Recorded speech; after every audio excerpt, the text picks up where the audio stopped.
Check 1 2, check 1 2. Can you hear me? Hey, all right.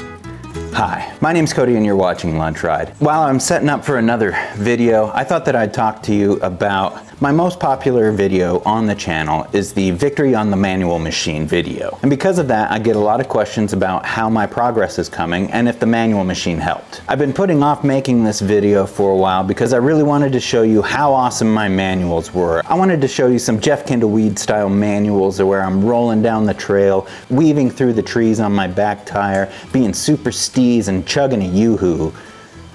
But I'll be honest, that's not the case. 2 years ago, I built a manual machine, and then I built another one. And then I practiced on grass, and I practiced looping out, and then, well, nothing. For the last year, every time that it came time to make a video, I would think, I need to do one on the progress I'm making on doing manuals. So I guess it's been long enough. So I've compiled a list of questions, the most popular questions, the frequently asked questions, and I thought I would run through them today. So the number one question that people want to know is, did the manual machine actually help? The manual machine really helps with the pop down and back, allowing you to focus on doing it repetitively in a very controlled environment. It really is a crucial part of the manual, and if you're having problems with that part of it, it will really help. So the next question is, how did it not help? The problem is that once you get that pop down and back, there's so many other things going on while you're moving on the trail that it makes you realize that that is only the very first part of the manual. There's using your balance by modulating your hips and the brake. There's side-to-side balance, and of course the terrain and steering. And frankly, I have a hard time with that part. So the next question is the manual machine worth it? I've heard from many people with strong opinions about this. Those that want to try it, and those that think it's dumb and a waste of time.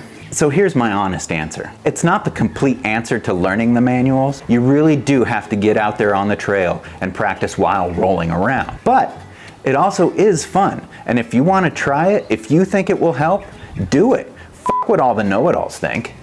So other than the manual machine, what else has helped? I know you can see this from a mile away, but it's practice. Because up until recently, I never really practiced. I'd try 2 or 3 of them and then get bored with it or get tired with it and want to try something else. I never session stuff more than 3 tries. I'll give something 3 tries, and if I don't get it, there's more trail to ride.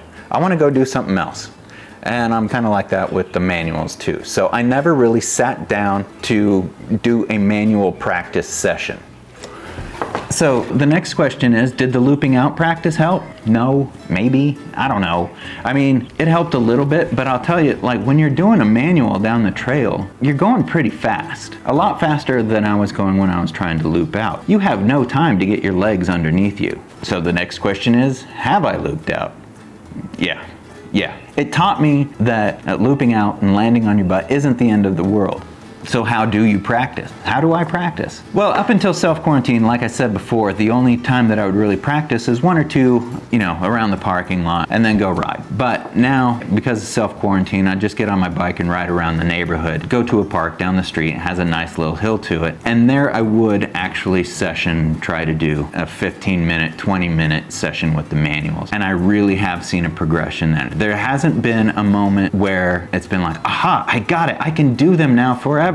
But it slowly gets better and better and better. So what stage am I at in the manual process? I'm not there. I'm not where I want to be. Out of every 3 manuals, I'll get one and I'll be able to hold it for a little while, long enough that I'll kind of freak out and think that I'm pushing my luck, and I'll pull the brake and come out of it. But then the next couple attempts, I have a hard time even getting the front wheel up. I always have to remind myself that, okay, you need to pop down and back, be low, look ahead, all that kind of stuff, like pre-flight checklist kind of stuff to get a good manual. And I have found, and this might be just me, that if I kind of hop and then land and then pop down and back, it's much more successful. Like I said, when I do get them, they are getting better. I'm not able to hold them at will or for really long wow time. But I'm just talking about the show-off kind of manual, the ones that I would classify as like circus trick. For a long time, I've been able to do what I would think like is utilitarian manuals, where you can manual over a root or a rock or like a trench or a stream. Those I've been able to do for a while, and I have seen that this practice helps those be more consistent. But where I really want to be are the long drawn out manuals. For me right now, the bridge I need to cross is to be able to get into the manual and doing that first set of corrections where you realize that you've saved it. Right now it's like I can get into the manual if everything is perfect, but I need to be able to cross that bridge of staying in the manual when things aren't perfect, and then correct to stay into the manual. I think that's a sign of actually being able to do a manual, and that's where I need to get. So what is the end goal? I understand that for some the goal is to just be able to get the front wheel off the ground, or to others it's to be able to do one while riding on the trail. For me, the goal has been to manual like nobody's business. Real show-off type shit. Why?